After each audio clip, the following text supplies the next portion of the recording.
돼지, 동물농장의 주인이 되다 사엔드 노진화. 그림 조지 오웰의 동물농장 초판 1945, 8, 17 영국. 조지 오웰이 1945년에 발표한 동물농장은 1917년. 러시아 혁명과 소련의 스탈린주의 시대로 이어지는 사건을 반영한 정치 풍자 소설이다. 스토리는 이렇다. 메이너 농장에 살던 동물들은 인간 존스에게 착취를 당하고 있다고 생각했다. 어느 날 수퇴지 메이저와 스노볼은 동물을 모아 낙원을 건설하자고 한다. 마침내 혁명이 일어나고 7개의 계명으로 구성된 동물농장이 만들어졌다. 주도자였던 메이저가 죽자 신진 세력 나폴레옹은 스노볼을 반역자로 몰아내고 권력을 차지했다. 그는 동물들에게 환상적인 미래 설계도를 제시했다. 그러나 특권, 부정, 부패, 살인을 저지르며 불만이 있는 동물들에게 공포로 제압했다. 동물들은 이전보다 더 열심히 일했지만 힘든 삶을 벗어날 수 없었다. 동물을 위한 7계명은 시간이 지나면서 나폴레옹만을 위한 규칙으로 수정되었다. 어느 날 동물농장 이름이 인간이 불렀던 메이너 농장으로 바뀌었다. 그리고 돼지들은 인간처럼 옷을 입고 두 발로 서 있었다. 동물들은 누가 돼지이고 누가 인간인지 분간할 수 없었다. 눈이 어두웠기 때문이다. 권력의 탄생. 역사적으로 정의를 외쳤던 혁명의 시작은 세상을 바꿔보자는 문제의식에서 출발했다. 그러나 혁명가들이 권위주의에 빠지면 법의 허점을 이용해 부와 권력, 명예를 자기 몫으로 돌린다. 새로운 혁명의 담론과 논쟁들은 더 잃을 것에 대한, 더 얻지 못하는 것에 대한 불안감을 이용하고 분노하는 자들로부터 더 강한 지지 기반을 얻는다. 권력이 무서운 이유는 정의가 자기에게만 있다는 착각을 가질 때다. 조지 오웰은 이러한 자본주의와 전체주의의 모순, 인간의 존엄성과 도덕적 한계를 소설로 비판했다.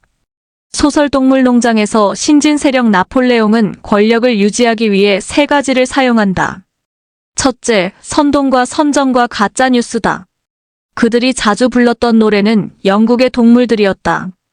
동물들은 구호를 부르짖으며 자신들의 행동이 정당하다고 생각했다. 비밀 문서를 만들어 그것이 진실이라고 주장했다. 둘째, 증오의 대상은 추상적이다. 동물들이 불평하면 내 발은 좋고 두 발은 나쁘다를 큰 소리로 외쳐 불평을 잠재웠다. 모든 잘못된 일이 생기면 모두 스노볼이 그랬다고 모함했다. 어딘가에 적이 있어야 고통을 전가할 수 있기 때문이다. 나폴레옹은 진리를 선동하는 열광의식을 장려했으며 대중의 사유를 막기 위해 수많은 희생양을 만들어냈다. 셋째, 돼지들만을 위한 규칙을 만드는 것이다. 처음의 규칙은 모든 동물을 위한 것이었다. 그러나 7계명은 더 지나치게 이유 없이 어떤 동물들이라는 단어가 추가되거나 삭제되었다. 그것은 돼지들을 위한 특권이 되었다. 동물들이 항의하면 상상이며 꿈이었다고 주입했다. 길든 개들은 돼지의 명령을 준수했고 감시받던 동물들은 정해진 시간에 군대식 대형을 지어 농장 군회를 행진해야만 했다. 나폴레옹은 신화적 인물이 되었다. 인간이 되고 싶었던 돼지들. 동물들의 반란은 자신들도 인간처럼 될 수 있다고 생각한 이후부터였다.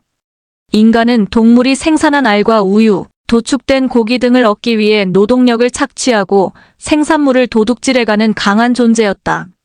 또한 권력, 부, 명예를 가지고 있었다. 따라서 동물들은 인간을 증오한 동시에 부러워했다. 어떤 존재가 되기를 원한다는 것은 곧 생존에 대한 강한 욕망이다. 니체는 권력 의지에 의해 촉발된 약자의 격정, 복수감을 르상티망이라고 정의하였다. 권력 의지는 곧 힘의 의지다. 그들이 반란을 일으킨 이유다. 그러나 인간에게 해방되고 싶었던 동물들은 인간을 꿈꾸던 돼지로부터 또 다른 권력의 피해자가 되고 말았다. 나폴레옹의 대변인 스킬러는 상황이 더 어려워질수록 선과 정의를 위해 조금만 참으면 된다고 말했다. 곡식 창고가 바닥나고 동물들이 굶어 죽게 되었어도 돼지들은 배불리 먹고 마셨다.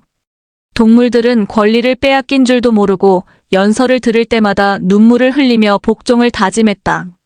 막스 베버는 국가의 지도 체계를 3가지 권위로 구분했다. 전통적 권위는 오랜 관행이며 법적 권위는 규칙의 합법성으로부터, 개인의 권위는 비범한 자의 카리스마로부터 나온다고 말했다. 돼지들은 전통을 없애고 법을 바꾸었으며 나폴레옹에게 추종을 강요했다. 세 가지 권위의 총합이었다. 하나 더 충분한 조건은 출세를 꿈꾸는 동물들은 자율적으로 충성 경쟁을 발휘하는 것이다. 눈이 어두워진 동물들은 자기 행동을 정당화하고 기꺼이 생각도 바꾸고 말았다. 권력의 주체가 누구인가? 동물들은 기존의 질서에 저항하고자 기술을 익혔고 글을 배웠다. 그러나 토끼들은 행동이 언제나 그대로였고 고양이는 지붕 위로 도망가고 말았다. 당나귀는 글을 읽었지만 능력을 발휘하지 않았다. 암말은 배우기를 거부했다. 반면 돼지들은 완벽했다. 지식이 곧 권력이었다. 과거 한국 사회도 동물농장처럼 사회 위계와 권력의 힘은 국가 국민, 선생 마이너스 학생, 기업 마이너스 이해관계자, 부모 마이너스 자녀, 주체와 대상은 보이지 않는 권력관계 속에서 전문가들과 힘있는 자들은 우위를 점령해왔다. 군대, 종교, 시설 등의 폐쇄적인 조직일수록 기준이 더 강력했다. 암묵적인 복종에 길들여진 사회구조 체계 속에서 정당함을 외쳤던 힘없는 자들도 불이익 때문에 타협점을 찾거나 포기하는 삶을 살아야 했다. 대신 규칙을 잘 따르면 보상을 받았다. 미셸 푸코는 니체의 권력 개념을 지식과 상호작용하는 네트워크 관계라고 말했다. 지식과 권력은 각자의 축이 되어 질서와 문명을 만들어낸다. 어떤 질서에 저항하거나 정당성을 주장하려면 근거가 되는 지식이 필요하다. 무지하다면 권리가 누군가에게 양도되고 만다. 동물들이 그랬던 것처럼 말이다. 무언가를 깨닫고 나면 과거로 돌아가지 못한다. 우리 인생의 돼지가 주인이 되지 않으려면 누구를 위한 것인가, 그것이 정당한가? 부당한 상황과 맥락 속에서 아무도 하지 못했던 본질적 질문을 할 수 있어야 한다. 눈먼 무지에서 벗어나 스스로가 생각의 주체, 능동적 생산자가 되어야 한다. 연대는 두려움을 줄일 수 있다. 혁명은 권력의 주체가 변하는 한 계속 반복될 것이다. 차라투스트라가 산으로 간 까닭은? 그림 그리스 파르나소스 산출처 노진화. 니체의 1883년 걸작 차라투스트라는 이렇게 말했다는 참된 정신과 자기를 찾기 위해 고독 속으로 들어간 한 인간의 이야기다. 그는 산속 동굴에서 10년간 은둔자의 삶을 살았다. 산에서 만나는 번개는 검은 구름이 끼고 빗방울이 떨어지고 나서야 이윽고 번쩍였다. 차라투스트라에게 번개는 모든 지혜의 과정이자 깨달음이었다. 어느 날 그는 인간들이 있는 세상으로 내려가 초인 이버맨식과 영원회귀에 대한 깨달음을 전파하기로 한다. 초인이란 끝없이 새로운 관점을 가질 수 있는 가능성이자 광기, 대지이며 극복되어야 할 존재다. 영원회귀란 인간이 만물과 영원한 횟수에 걸쳐 이미 존재한다는 사상이다. 인간의 삶이 과거의 회환, 영원히 반복되는 인생이라면 모든 순간에 최고의 선택을 해야 한다. 그것은 운명을 사랑하는 것, 승화시킬 수 있는 삶의 태도. 아모르 파티에머 FATI다. 그러나 시장의 인간들은 쾌락과 악의로 허우적거리느라 차라투스트라가 무슨 말을 하는지 알 수가 없다. 차라투스트라는 마치 왕처럼 예언자처럼 걷고 또 걸으며 보이는 관념의 세계와 보이지 않는 영혼의 세계를 사람들에게 끊임없이 설파했다. 백발이 된 어느 날 마침내 위대한 사람들을 발견하는가 싶었다. 그러나 어찌된 일인지 그들은 타고 다니던 나귀를 신이라며 찬양하고 있었다. 그리고 차라투스트라를 향해 고약한 풋내기 신자라고 독서를 쏟아냈다. 차라투스트라는 무릎을 쳤다. 극복하는 자만이 이와 같은 것을 생각해낼 수 있다. 차라투스트라를 넘어서야 새로운 인간이 탄생할 수 있는 것이다. 니체도 신이 죽었다고 말했다. 장자는 소유유에서 자기 사례자기 자신을 장래 지낸다 없이는 완전한 정신적 자유가 없다고 말했다. 먼저 각성한 자들의 생각이다. 차라투스트라가 산으로 간 까닭은 차라투스트라에게 산은 곧 고독과 마주하는 장소였다. 고독은 지금보다 더 나아지겠다는 적극적 사유활동이다. 고독은 자기 안에 감추어진 보물을 보게 한다. 그러나 보물은 중력의 영 때문에 맨 나중에 꺼낼 수 있다. 차라투스트라는 보물을 많이 가진 사람일수록 타인에 의존할 필요도 적다고 생각했다. 보물은 바로 스스로 강해지고 풍요로워지는 원천, 고독의 상급이었다. 차라투스트라가 세상으로 내려가는 때는 가르침이 왜곡되거나 그의 깨달음이 위기에 빠져 있을 때였다. 시장은 그에게 상처를 주지만 때론 의사가 되기도 했다.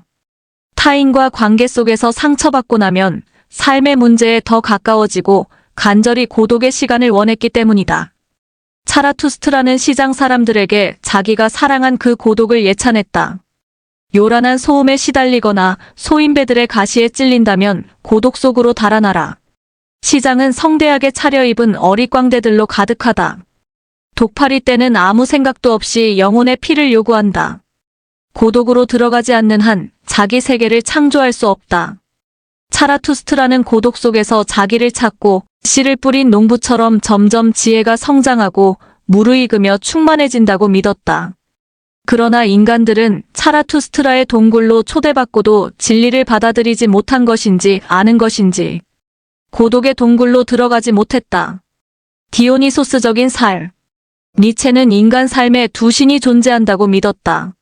아폴론과 디오니소스다. 아폴로는 이성적 균형미를 갖춘 모습이다. 디오니소스는 제우스와 인간 세멜라의 몸에서 두 번 태어난 인간, 지상과 지옥을 넘나드는 인간으로 이성과 광기의 경계를 넘는 모습이다.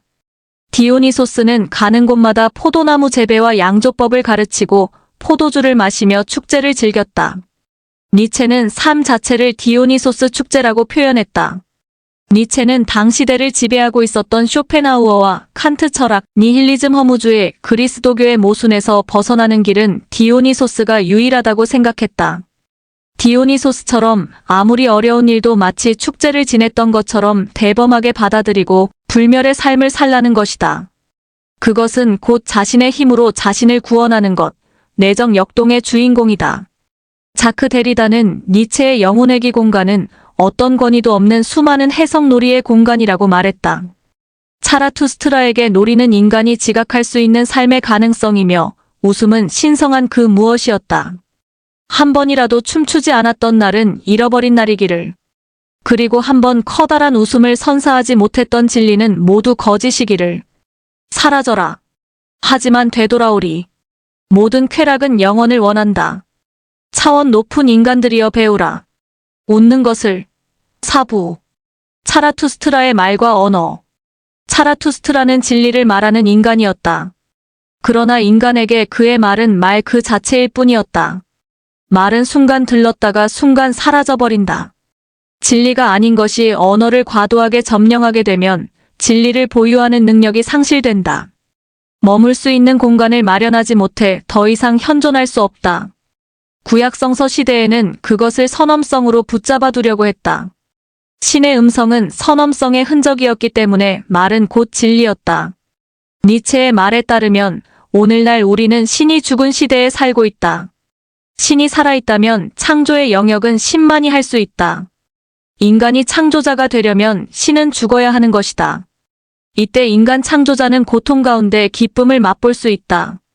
만약 이것이 그럴듯한 가설이라면 언어학자 막스 피카르트가 인간과 말에서 언급한 신이 떠난 말은 부유하는 인공적 단어일 뿐이다는 말도 일리가 있다. 그래서 오늘날 인간은 언어의 관념을 진리와 도덕의 기준으로 삼지 못하는지도 모른다. 차라투스트라는 말했다. 더 바람직한 것은 차라투스트라의 존재를 부끄러워하는 일이다. 나를 버리고 자신을 찾도록 해라. 신도 죽었고 니체도 죽었다. 이제 차라투스트라도 죽어야 할 차례다. 그가 살아있다면 창조의 영역은 그만이 할 수 있다. 우리는 창조자가 되었다. 나는 무엇을 말할 것인가? 어쩌면 지성이라는 것도. 신의 죽음 차라투스트라의 죽음 인간나의 죽음으로 완성되는 영원회귀의 순환성과 닮지 않았는가? 지붕에 올라가면 사다리를 치워야 한다요.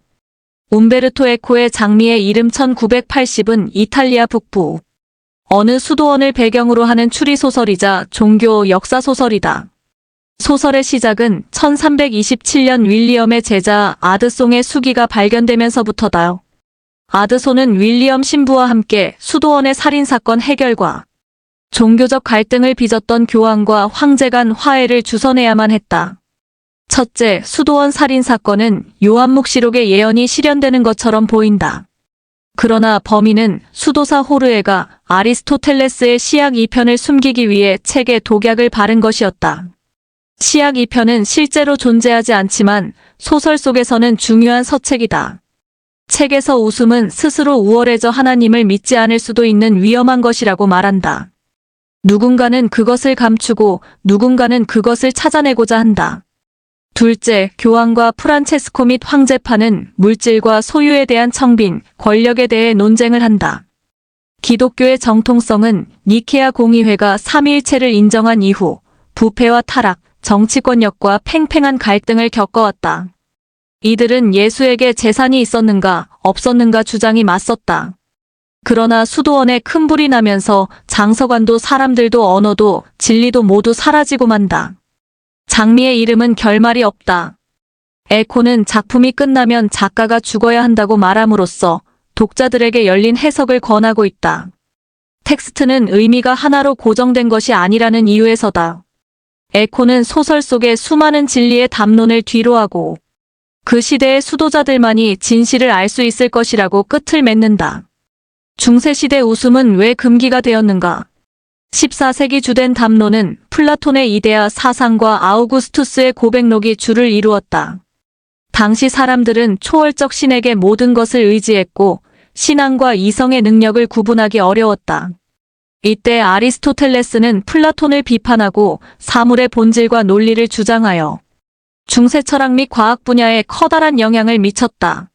만약 아리스토텔레스의 숨겨진 책이 있다면 그 자체만으로도 당시의 종교적 가치 체계를 흔들고 권위를 무너뜨릴 수도 있는 것이었다. 소설에만 존재하는 시약 2편에서 웃음은 우월성과 계몽성을 가졌다. 우리는 우리보다 더 비천한 사람을 보며 웃는다. 웃음의 대상이 우스꽝스럽게 일그러지는 것, 기형적인 것, 하찮은 것에 대한 표상으로 나타나는 것이 곧 웃음이다. 또한 웃음은 마음이 열리는 세상의 문, 철학이나 부정한 신학의 대상, 웃음만이 이성과 감성을 구출할 수 있다고 씌어 있다. 수도사 호르에는 웃음이 경건치 못한 행동이라고 생각했다. 거룩한 곳에서 소란케 하는 희롱과 잡담과 웃음은 종교적으로 금해야 할 것이었다. 진리와 선행은 웃음의 대상이 되면 안 되는 것이었다. 결국 장서관이 불바다가 되던 날 호르에는 서책과 함께 뜨거운 불 속으로 뛰어들고 만다. 웃음에 대한 재해석은 18세기 이후 그리고 계몽주의자들에 의해 끊임없는 주제가 되었다. 오늘날 웃음은 건강한 사회의 척도이다. 장미의 이름에서 진리란 무엇인가? 첫 문장은 작가의 의도를 정박하는 기능을 한다. 프롤로그는 이렇게 시작한다. 요한복음 1장 태초에 말씀이 계셨다. 말씀은 하나님과 똑같은 분이셨다. 여기서 말씀성자과 하나님 성부는 똑같은 분이 아니라 동일 본질이 다유대인과 무슬림에게 하나님은 야훼 한 분이다. 소설은 신에게서 진리를 찾고 있다. 웃음과 청빈, 이단에 대한 논쟁에서도 주체는 인간이 아니라 신이다. 하지만 이들은 진리라는 이름으로 천상의 권력과 지상의 권력을 나누기에 바빴다. 정통에 따르지 않는 자들을 법정에 세웠으며 살인도 마다하지 않았다. 이단들은 이전의 고통스러운 삶에서 벗어나 새로운 삶의 가능성을 찾아갔을 뿐이다. 진리라고 해서 모두에게 유익한 것도 아니었다. 시대가 지나면서 진리에 대한 개념이 바뀌고 있다. 수많은 종파가 생겨나고 서로 옳고 그름을 주장한다. 진리를 말하는 것은 상황이 복합해질수록 책임과 어려움이 따른다. 최근 가톨릭 교회는 종교재판의 심포지움을 열고 교정 가능한 양심을 찾고 있다. 지난 7월 프란치스코 교황은 캐나다를 방문해 악행을 저지른 것에 사과하고 용서를 구했다. 과거의 잘못된 것들을 기억하고 인식하는 것이야. 말로 복잡한 미궁 속에서 질서 있게 뻗어져 나가는 리좀, 진리의 실천적 행동일 것이다. 그러나 진리는 단순한 도덕의 문제가 아니다. 통상적인 추론에 대한 올바른 판단과 보편적이고도 진지한 숙고의 문제라고 말할 수 있다. 따라서 우리는 지나친 믿음을 경계해야 한다. 진리를 위해 죽을 수 있는 자는 저와 함께 죽거나 저 대신 죽게 하기 때문이다. 지붕에 올라가면 사다리를 치워야 하는 이유. 움베르토 에코는 독자들의 읽기를 배려하며 장미의 이름 작가 노트를 출간했다. 그는 독자들이 소설을 통해 자기 삶에 관해 더 많은 것을 이해하길 바랐다. 오늘날에는 진리가 보이기 어렵다. 혼돈 시대에는 자기 철학과 진리를 추구하려는 노력이 필요하다는 이유에서다. 높은 데 이르면 사다리를 버려야 한다. 쓸모있기는 했지만 그 자체에는 의미가 없음을 깨닫게 되니 말이다. 유용한 진리라고 하는 것은 언젠가 버려야 할 연장 같은 것이다. 비트겐슈타인은 지붕과 사다리의 관계에 대하여 이렇게 말했다. 자신의 명제를 위해서 자신의 명제를 딛고 서는 것이다. 그래야 그 세계를 바로 볼 수 있다. 새로운 진리를 깨달으면 이전의 진리는 무의미하다. 진리를 얻고 난 후에는 언젠가 버려질 진리에 대해 집착을 버려야 한다. 여기서 사다리는 지성과 영성의 역할이지 오르내리는 것을 목적으로 하지 않는다. 성경에서도 비슷한 구절이 있다. 지붕 위에 있는 자는 집으로 내려가지 말며 집에서 물건을 가져가러 들어가지 말지니라. 막 1316. 롯의 아내는 뒤를 돌아본 후 소금 기둥이 되었다. 오르페우스는 지옥에서 에우리디케를 뒤 돌아봄으로써 죽은 후에야 만날 수 있었다. 진리를 추구하는 자들은 자신의 명제를 위해 돌아보지 말고 나아가야 한다. 내 지붕 위에 있는 진리의 명제는 무엇인가? 상상의 질서는 어떤 체계를 가지고 있는가? 사다리는 튼튼한가? 올라갈 힘과 의지가 있는가? 지붕을 사모하는가? 언젠가 버려질 것들의 미련은 없는가?